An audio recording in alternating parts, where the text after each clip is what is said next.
When we think of really huge seafaring vessels, many of us probably call to mind the doomed luxury liner the RMS Titanic. The reference to its enormous size is right there in the name, but that ship set sail on its one and only voyage over a century ago. And in the intervening years, there have been some truly titanic ships that have traversed the world's oceans. In fact, the Titanic is dwarfed even by the most common of modern-day cruise ships, and those ships look tiny when compared to the vessels we'll be looking at today. The top 10 largest ships ever constructed.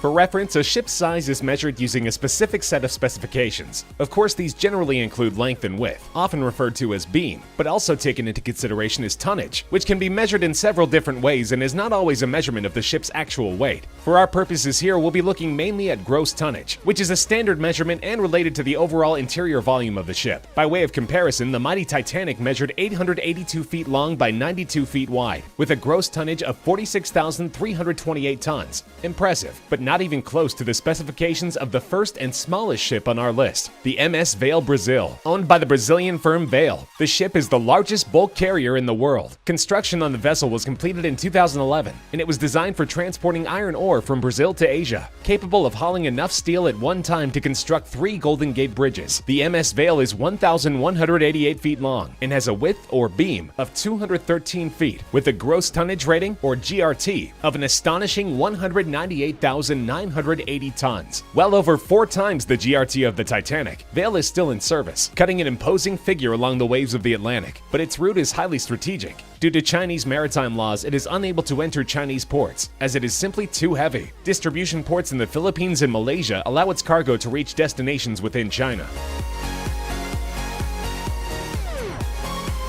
When it first entered service in 1975, the Jarmada was among the very largest ocean-going vessels in the world, an oil tanker with routes crisscrossing the globe. The Jarmada sailed the world's oceans for 32 years before finally being retired in 2008. It's currently in use purely as a storage tanker, but during its 3 decades of service, it supplied crude oil to ports all around the world. Some of Jarmada's specifications are no longer a matter of record, but the enormous ship sported a length of 1,225 feet and was capable of carrying massive amounts of cargo to the tune of 380,000 tons. Its top speed of 16 knots was quite impressive when it first set sail, making it not only one of the biggest ships in the world in the mid-1970s, but also one of the most powerful. It may have an inglorious use today, but with its faithful service record and incredible specifications, Jarmada is still remembered as one of the most impressive tankers to ever sail the seas.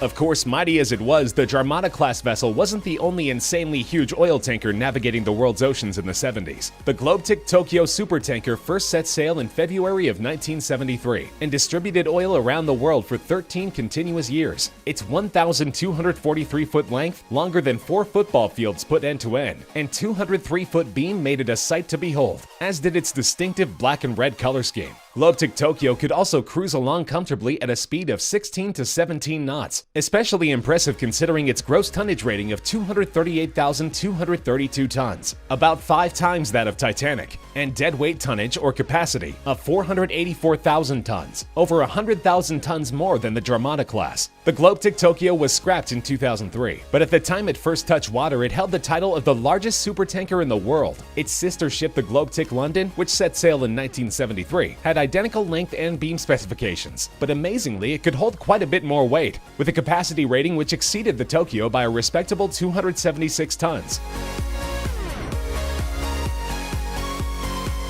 The TI class of supertankers, constructed by shipbuilder Tanker International LLC, may not technically be the longest or largest ships in the world in terms of sheer size, but when it comes to gross tonnage, they rule supreme. There are 4 currently in various types of service around the world: the TI Africa, TI Asia, TI Europe, and TI Oceania, although 2 are currently being used as moored storage vessels. Their massive GRT of 234,006 tons is currently tops among active vessels, and on top of that, they are among the most aesthetically pleasing oil tankers ever built. The TI class 16 to 18 knot top speed goes a long way toward maximizing its earning capacity, but its eye-popping size also means that there are some waterways which it simply cannot navigate. For example, the Panama Canal is off limits, as the ship is too wide to fit through its recently built locks, and when fully loaded, the Suez Canal is a no-go as well. But the vessels are also notable for their wealth of high-tech features and sensible dual-hull design, which minimizes the chance of a catastrophic oil spill in the event of a hull breach. The TI class checks in with a length of 1,243 feet and a beam of 223 feet.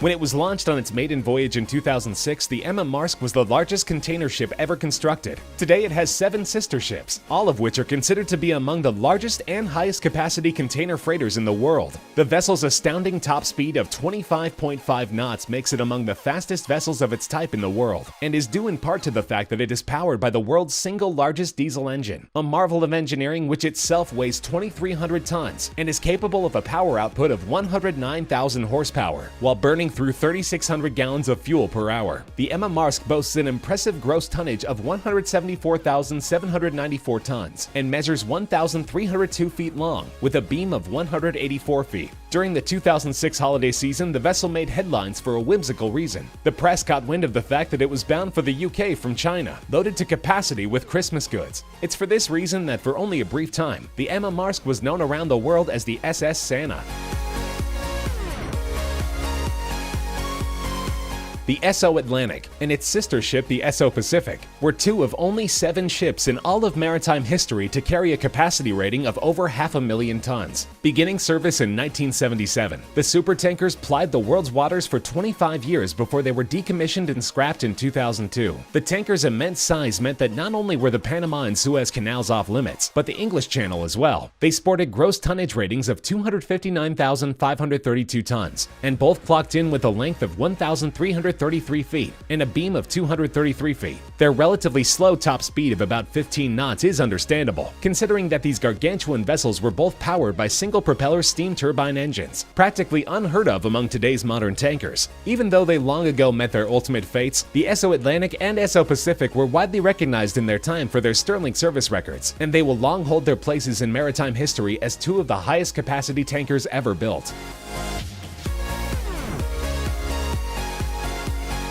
The supertanker Prairial came into service in 1979, the 4th version of the Batilus class of tankers. It was the only one among the 3 others in its class to exceed a decade in service, sailing the seas for nearly a quarter century before it was scrapped in 2003. Over all those years, the ship was also known to go by other names, such as Sea Brilliance, Hellesphos, and most appropriately, Sea Giant. With a GRT of 274,826 tons, Prairial boasted a cargo capacity that is practically unrivaled in maritime history, somewhere between 555,000 and an astounding 604,000 tons. Its double-propeller quad-steam turbine engine system delivered only a top speed of about 16 knots, but that's still not too shabby for what is considered the 3rd largest ship ever constructed, as 2 of the entries remaining on our list were modified from their original dimensions. Prairial was a whopping 1,359 feet long, with a beam of 206 feet wide, which was challenged only by 2 other vessels. That is until 1981, when the sister ship which gave Prairial's class its name was extended. The first of its homonymous class, the Batilus supertanker hit the ocean in 1976 as one of the largest vessels in the world, and it leapt up the list when its length was further extended in 1981. Batilus could move a massive amount of cargo with a 275,268 gross tonnage rating, and after its modification came in with the same length and beam measurements as Prairial. Variances in the other types of tonnage, however, give Batilus the slight edge over its sister ship. Its deadweight tonnage when constructed was superior to virtually any ship that ever existed, and Batilus must also be given credit for being the first of its class. When it comes down to it though, measuring the largest seafaring vessels is somewhat counterintuitively a game of inches, and in terms of bragging rights among the Batilus class, one is ever so slightly the largest of the large.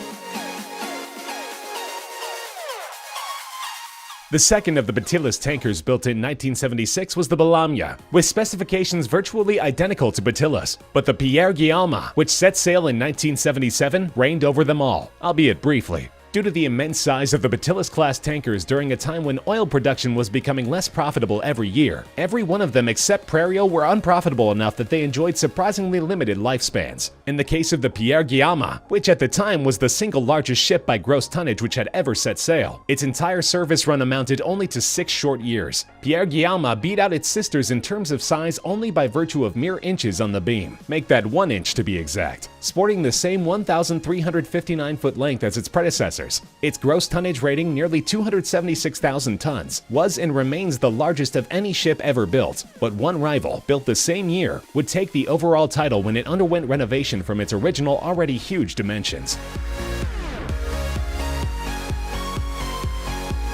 The supertanker Seawise Giant has a colorful history befitting the all-time size champion of ocean-going vessels. The ship was contracted in 1979 by a Greek business mogul, who for reasons that remain unclear refused to take delivery. And as you might imagine, it took a while to find a replacement buyer with pockets deep enough to even begin negotiations. Eventually, the gigantic ship was sold to the owner of a Hong Kong firm, who inexplicably decided that it needed to be even larger. After a retrofit that lengthened and widened it considerably, and increased its capacity by 140,000 tons, the ship clocked in at a ridiculous 1,504 feet in length, smashing the Batillas class by nearly half the length of a football field. Its beam rating of 225 feet was also by far the largest ever, with a respectable gross tonnage rating of 260,941 tons. Seawise Giant was put into service transporting crude oil between the US and the Middle East, and it was in the performance of that duty in 1988 that the tanker came under attack by Iraqi bombers and was sunk. Incredibly, even though it was declared a complete loss, it only took a year for a Norwegian company to salvage it, not for scrap but for repair. The wreck was transported to Singapore, where a restoration job took place which required 3,700 tons of new steel. It was renamed the Happy Giant and put back into service until 2004, when it was converted to a permanently moored storage vessel. Its 36-ton anchor now sits in the Hong Kong Maritime Museum. While it no longer roams the sea, the Seawise Giant was a sight to behold, and an amazing feat of engineering. It was longer than the Empire State Building is tall. It could fit St. Paul's Cathedral within its cargo holds 4 times. It's not just the largest ship of all time, it's the single biggest self-propelled man-made object ever built.